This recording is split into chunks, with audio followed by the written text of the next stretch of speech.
try to develop or to input integrity in your working place or within a society, but people will be fighting you. People don't want to come close to you. Nobody wants to identify with you.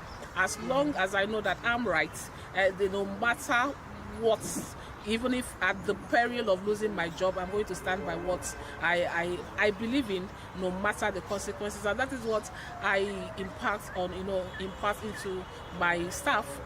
Hello and welcome to Transparency Files, ICPC's weekly television program. My name is Murna Barnabas Atiai.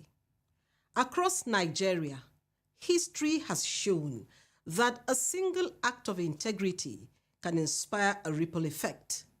Today's edition celebrates anti-corruption heroes, men and women whose courage has become a blueprint for others to follow.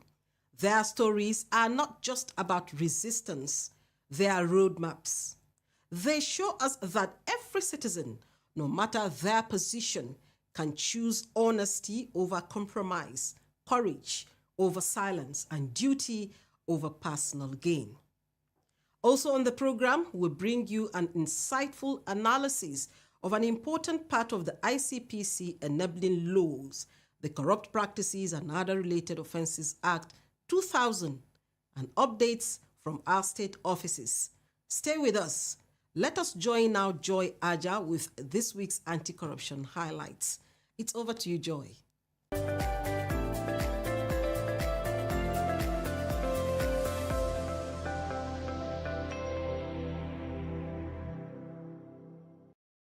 Hello viewers, thank you for staying with us. My name is Joy Aja with Anti-Corruption Stories. ICPC has secured the conviction of Mr. Garuba Muhammad Duku, a retired Director of Finance and Administration with the Abuja Metropolitan Management Council, AMMC, under the Federal Capital Territory Administration, FCTA, for corruption and money laundering involving the sum of 318 million naira. Mr. Duku was convicted and sentenced to 24 years imprisonment by the Federal High Court, Abuja, presided over by Justice James Omotosho, after being found guilty on a six-count charge of corruption and money laundering filed by the Commission. Investigations by the ICPC revealed that between 2012 and 2013, the convict fraudulently diverted 318,250,000 naira belonging to AMMC into his personal account, which was domiciled at Fidelity Bank PLC. Further findings showed that he received multiple payments totaling the said sum, including 56.25 million naira, 71 million naira, 53 million, 54 million, 46 million, and 36.3 million naira, which were subsequently transferred to Bureau de Change operators and expended for unauthorized purposes. During the trial, ICPC successfully demonstrated that the defendant's method of fund release and withdrawal was fraudulent and in violation of extant government financial regulations. In the course of the trial, the Commission also refuted Mr. Duku's claim that the funds were disbursed to his superiors, as no evidence was produced to substantiate the assertion. In his judgment, Justice Omotosho held that the totality of evidence and witness testimonies presented by the Commission proved the defendant's guilt beyond any reasonable doubt. Consequently, the court sentenced Mr. Duku to 4 years imprisonment on each of the 6 counts, or an option of fine equivalent to 5 times the amount stated in each count, totaling approximately 1.6 billion naira. The sentences are to run concurrently.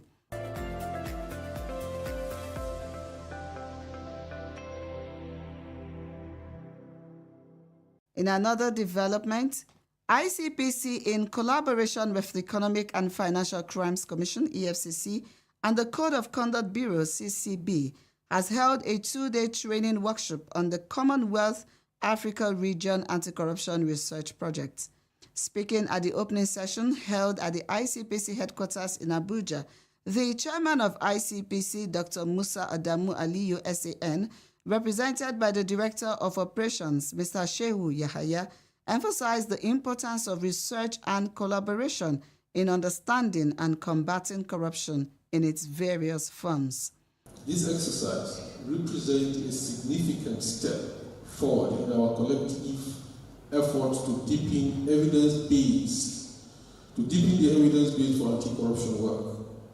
It aligns with our strategic mandate to not only investigate and prosecute corrupt practices, but to prevent them through research, education, and systemic reform.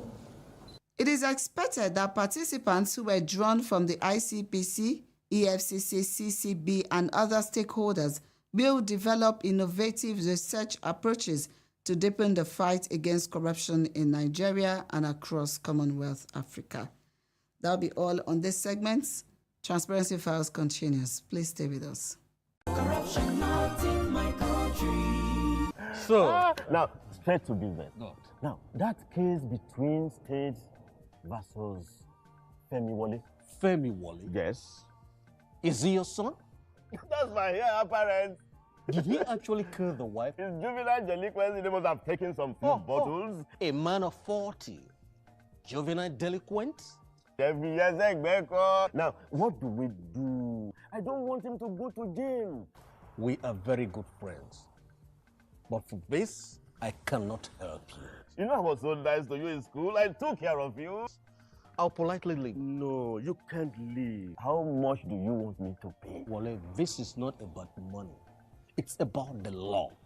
Bribing a judge to subvert the cause of justice is corruption. Not in my country. Stop corruption now. Corruption not in my country. If you're just tuning in, welcome back to Transparency Files. Now, we highlight personal stories of Nigerians who refused to bend to pressure. What makes these individuals stand out is not just their resistance, it's the inspiration their choices created. Let's hear from them.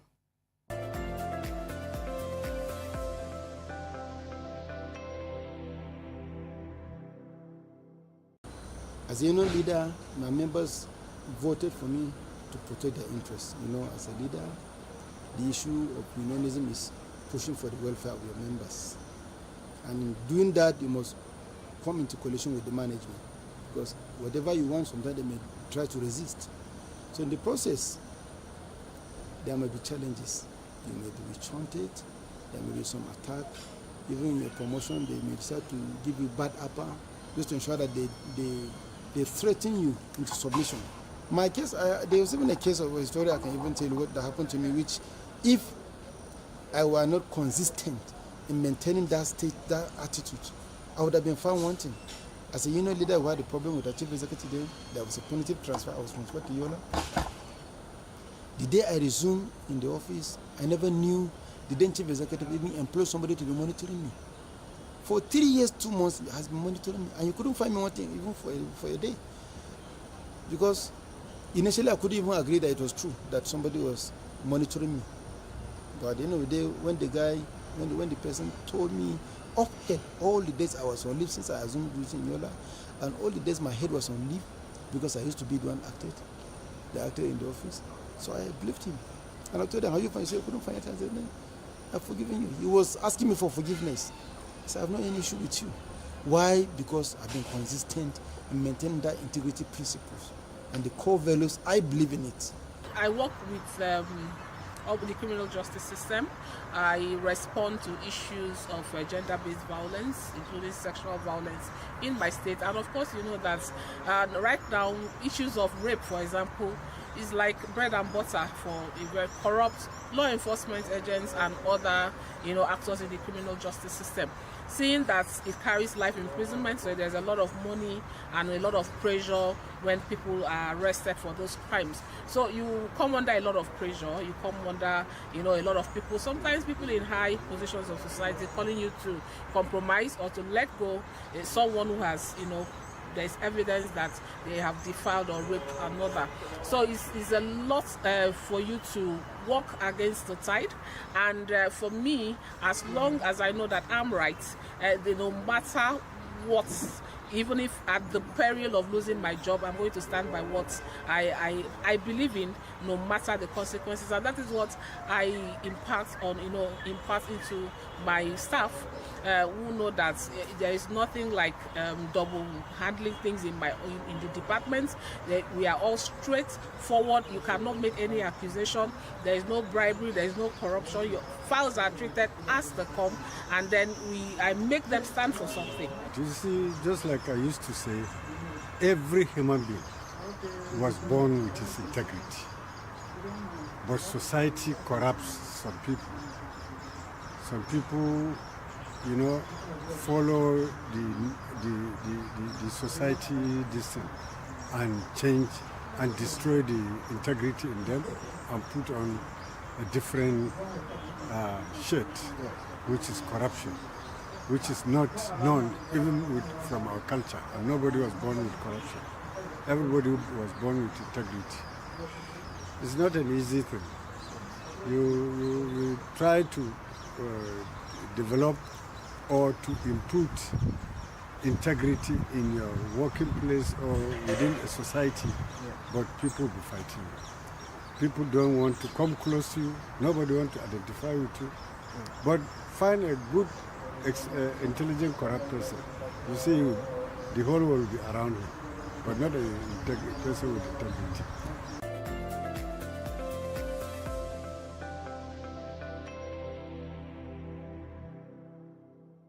Thank you for staying with us.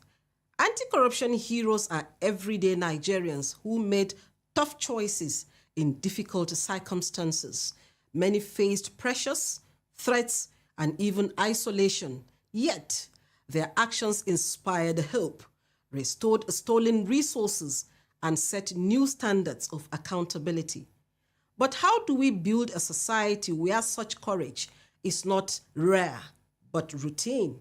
We spoke with Mr. Friday Odi, the head of Accountability Lab, on how Nigeria can better support and protect those who take a stand. Let's take a listen.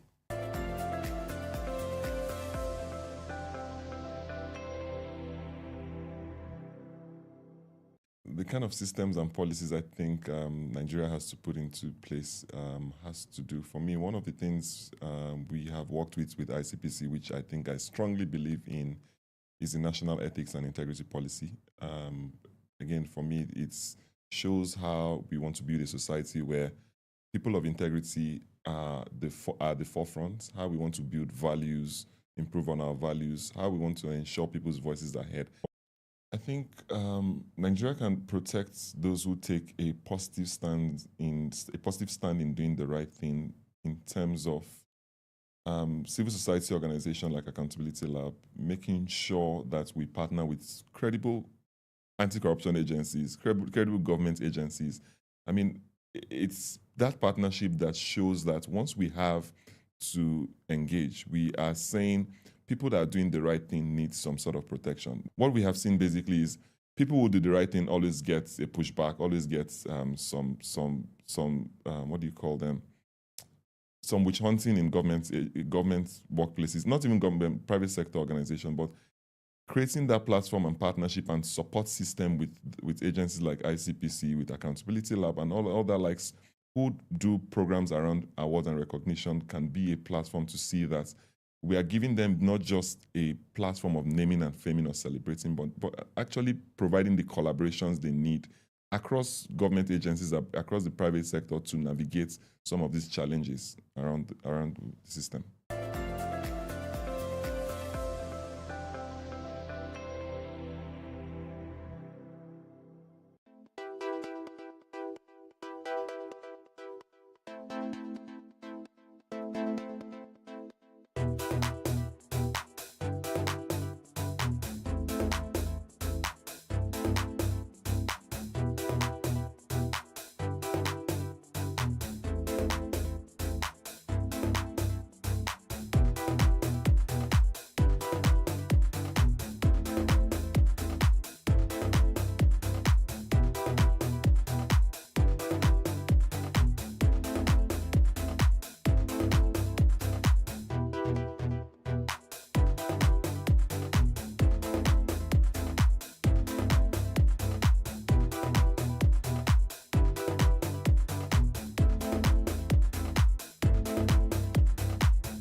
for staying with us. It is time for an enlightening expose on ICPC's Act.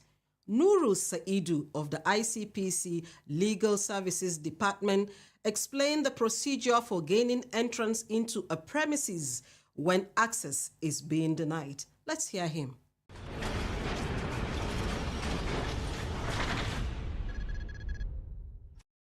The procedure of gaining access to a premises is clearly spelled out in Section 36 of the Corrupt Practices and Other Related Offences Act 2000. When an official of the ICPC is investigating a case of corruption and he has a reasonable cause to suspect that an item is in a place, anywhere, a premises, it could be a premises, it could be a ship, a vehicle, a motor vehicle, or whatever it could be. If he's reasonably suspect that place is housing or has in it an item that was used in committing a crime or that is intended to be used to commit a crime, can, by the directives of the Honorable Chairman of the ICPC, obtain a valid court order, a court order from a competent court to conduct a search in that premises. If an entry is denied in any premises, as a law enforcement agent, you are by our laws expected to use a reasonable force to gain access into that premises. If it's by even the Act and the Administration of Criminal Justice Act 2015, you can, if an access is denied, you can break and open the outer or inner door, or even the window, wherever you see it's the most appropriate to gain access into that premises.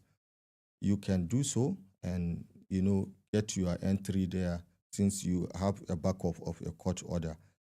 And with that, you continue and you have the powers to take copy if it's a document or an extract, or if it is item that you completely, recover for the view with the view of, continuing with your investigation. So, and anyone who obstructs you or who attempts, to deny you that access, it can be arrested because you are acting, by court directives. And even by our act, that is the Corrupt Practice and Other Related Offences Act, I think Section 15, it's captured that one for whoever, anywhere, any person who attempts to obstruct an officer or an official of the Commission, ICPC, in discharging his investigative powers, can be arrested. And if, arrested, he can be charged with the offense of obstruction of investigation or deliberate prostration of investigation, and that attract a punishment of, 7 years. Attract the punishment of 7 years of imprisonment. I am a Nigerian, a highly cultured race. My culture abhors corruption, and with my integrity, a new Nigeria is possible. I say no to corruption today to build a future for my children. Join me and imbibe the culture of integrity to build a Nigeria of our dreams. Before we end this week's edition of the program, here is an update on activities from our state offices across the country. Damilola Oyejegede is our guide. A report from Abia State reveals that ICPC has inaugurated the Anti-Corruption and Transparency Unit Act 2 at the National Root Crop Research Institute, Umudike. ICPC's Mrs. Chinwe Egbeocha emphasized the importance of integrity, transparency, and ethical governance. The executive director of the institute, Professor Chiedozie Egesi, pledged full support, while newly inaugurated Act 2 members, led by Dr. Ogbotooku Mbanaso, vowed to promote accountability and curb corruption within the institute. The ICPC Katsina State Office has inaugurated the Student Anti-Corruption Club at Katsina Academy Secondary School, Katsina. Mr. Abila Dalhat urged students to shun corruption embrace honesty, and serve as role models. He explained that the SAC initiative aims to instill integrity in young minds through the Catching Them Young strategy. The school's principal, Alhaji Amir Usman, and club advisor, Malam Saifullahi Adam, commended the ICPC for its sustained public enlightenment efforts in promoting transparency and accountability. Coming from Lagos State, the resident anti-corruption commissioner, Mr. Alexander Chukura, received a delegation from the EFCC Lagos Zonal Directorate on a courtesy visit aimed at strengthening collaboration in the fight against corruption. Mr. Chukura emphasized the importance of synergy between both agencies for effective service delivery. The EFCC Acting Zonal Director, Mr. Adebayo Adeniyi, reaffirmed their shared commitment to reducing corruption in Nigeria. In the same vein, the controller of the Nigerian Correctional Service, Sokoto State Command, Mr. Garba Abubakar, paid a courtesy visit to the ICPC Sokoto. He highlighted ongoing reforms in the correctional service and expressed readiness to collaborate with ICPC. The resident anti-corruption commissioner, Mr. Shintama Binga, received the delegation, reaffirming ICPC's commitment to partnership through sensitization and support for inmate rehabilitation to promote integrity and accountability.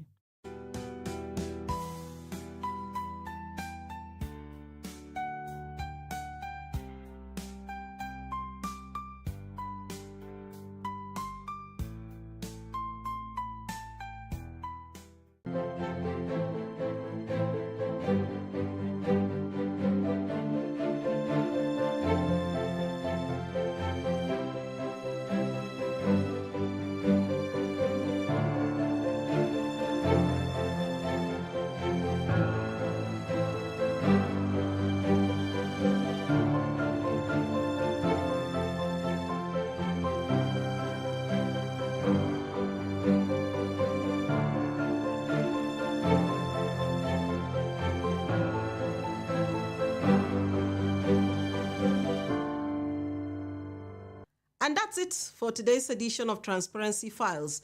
Remember to join us every Friday at 6:30 p.m. on the NTA Network and NTA International. Together, let's stand against corruption and work towards building a more transparent and accountable Nigeria. Until next week, it's bye for now. My name is Murna Barnabas Atiai.